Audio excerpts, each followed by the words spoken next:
Karunagappally railway സ്റ്റേഷനോടുള്ള അവഗണന കേന്ദ്രം അവസാനിപ്പിക്കണമെന്ന് യാത്രക്കാരുടെ ആവശ്യം ശക്തമാകുന്നു. പാസഞ്ചർ ട്രെയിനുകൾക്ക് സ്റ്റോപ്പ് അനുവദിക്കണമെന്നും സ്റ്റേഷന്റെ ശോച്യാവസ്ഥ പരിഹരിക്കണമെന്നും യാത്രക്കാർ ആവശ്യപ്പെട്ടു. വിരലിലെണ്ണാവുന്ന ട്രെയിനുകളിലൂടെ ഏകദേശം 12 കോടിയോളം രൂപ വാർഷിക വരുമാനം റെയിൽവേക്ക് നേടിക്കൊടുത്ത് മികച്ച വരുമാനമുള്ള ആദ്യത്തെ 30 സ്റ്റേഷനുകളിൽ ഇടം പിടിച്ചിട്ടും അവഗണനയുടെ നെറുകയിലാണ് കരുനാഗപ്പള്ളി റെയിൽവേ സ്റ്റേഷൻ എന്ന് ആരോപണം. പതിറ്റാണ്ടുകളായി ആവശ്യമുന്നയിച്ചുകൊണ്ടിരിക്കുന്ന ചെന്നൈ എഗ്മോർ, ചെന്നൈ മെയിൽ, കേരള എക്സ്പ്രസ് എന്നീ ട്രെയിനുകൾക്ക് കരുനാഗപ്പള്ളിയേക്കാൾ വരുമാനം കുറഞ്ഞ പല സ്റ്റേഷനുകളിലും സ്റ്റോപ്പ് നൽകിയിട്ടും കരുനാഗപ്പള്ളിയുടെ കാര്യത്തിൽ മാത്രം റെയിൽവേ കണ്ണടയ്ക്കുന്നതായും പരാതിയുണ്ട്. കോവിഡ് സമയത്ത് സ്റ്റോപ്പുകൾ നിർത്തലാക്കിയ രാജറാണി എക്സ്പ്രസ്, ട്രിവാൻഡ്രം എക്സ്പ്രസ് എന്നീ ട്രെയിനുകൾക്ക് ഒട്ടുമിക്ക സ്റ്റേഷനുകളിലും കഴിഞ്ഞ ഒരു വർഷത്തിനിടെ പലപ്പോഴായി ഇറക്കിയ ഉത്തരവുകളിലൂടെ സ്റ്റോപ്പുകൾ പുനഃസ്ഥാപിച്ചിരുന്നു.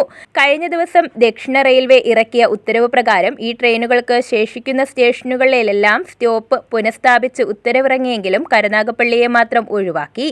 കരുനാഗപ്പള്ളി സ്റ്റേഷന്റെ പരിമിതികളും യാത്രക്കാരുടെ ദുരിതങ്ങളും ജനപ്രതിനിധികളുടെയും അധികാരികളുടെയും ശ്രദ്ധയിൽ നിരന്തരം എത്തിച്ചിരുന്ന നിലവിലുള്ള സംഘടനകളും സംവിധാനങ്ങളും നിർജീവ അവസ്ഥയിലാണെന്ന തോന്നലാണ് ഒട്ടുമിക്ക യാത്രക്കാർക്കുമുള്ളത്. നമ്മുടെ അർഹമായ ഒരു പരിഗണന റെയിൽവേ അധികാരികൾ തന്നിട്ടില്ല. ഈ വരുമാനത്തിലായാൽ നമ്മൾ വളരെ മുന്നിലാണ്. നിങ്ങളെല്ലാം വായിക്കുകയാണ്. നമ്മുടെ എല്ലാ പ്രാവശ്യവും വിവരാവകാശം എടുത്ത് ഓരോ വർഷവും വിവരാവകാശ പ്രകാരം നമ്മുടെ വരുമാനത്തെപ്പറ്റി ചോദിക്കുമ്പോഴൊക്കെ തന്നെ നമ്മുടെ വരുമാനം ഇപ്പോൾ 11 കോടിയിൽ അധികരിച്ചിരിക്കുകയാണ്. അതുപോലെ തന്നെ നമ്മുടെ സ്റ്റേഷനിലെ വിഭവസമൃദ്ധമായ കാര്യങ്ങളെല്ലാം ഒരുക്കി തന്നു എന്ന് പറയുമ്പോൾ മഴ പെയ്താൽ ആ മഴ മൊത്തം നമ്മൾ നനയണം. അതുപോലെ തന്നെ വെയിലുണ്ടെങ്കിൽ ആ വെയിൽ മൊത്തം നമ്മൾ കൊള്ളണം. എന്നിട്ട് വേണം നമുക്ക് ആ വണ്ടിയിലേക്കൊന്ന് കയറി പറ്റുക. പണം കൊടുക്കുകയും വേണം.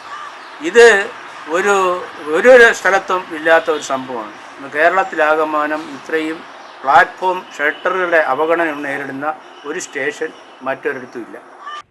മറ്റ് സ്റ്റേഷനുകളുമായി ബന്ധപ്പെട്ട സംഘടനകൾ ഒരുപാട് ഗൃഹപാഠം നടത്തി അവരുടെ സ്റ്റേഷന്റെ പ്രശ്നങ്ങളെ ശാസ്ത്രീയമായും സമൃദ്ധമായും പരിഹരിക്കാൻ നോക്കുമ്പോൾ വർഷത്തിൽ 1-2 പ്രാവശ്യം സ്റ്റേഷനു മുൻപിൽ സമരം നടത്തുന്നതിലും എംപിക്കോ MLAക്കോ 1-2 നിവേദനങ്ങൾ കൊടുക്കുന്നതിലോ അവസാനിക്കുന്നു. കരുനാഗപ്പള്ളി കേന്ദ്രീകരിച്ചുള്ള നിലവിലെ പാസഞ്ചർ സംഘടനകളുടെ പ്രവർത്തനങ്ങൾ പലതും രാഷ്ട്രീയ താൽപര്യത്തോടെയാണ് പ്രവർത്തിക്കുന്നതെന്നും ആരോപണമുണ്ട്.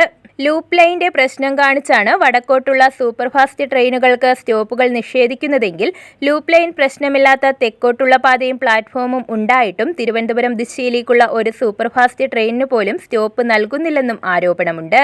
മഴ നനയാതെ നിൽക്കാൻ ഒരു ഷെൽട്ടർ പോലുമില്ലാത്ത 1-ാം പ്ലാറ്റ്ഫോമിലെ യാത്രക്കാരും അതിദുരിതമാണ് അനുഭവിക്കുന്നത്. ഈ യാത്രാ ദുരിതത്തിന് പരിഹാരം കാണണമെന്നാണ് യാത്രക്കാരുടെ ആവശ്യം. News bureau, Karunagappally.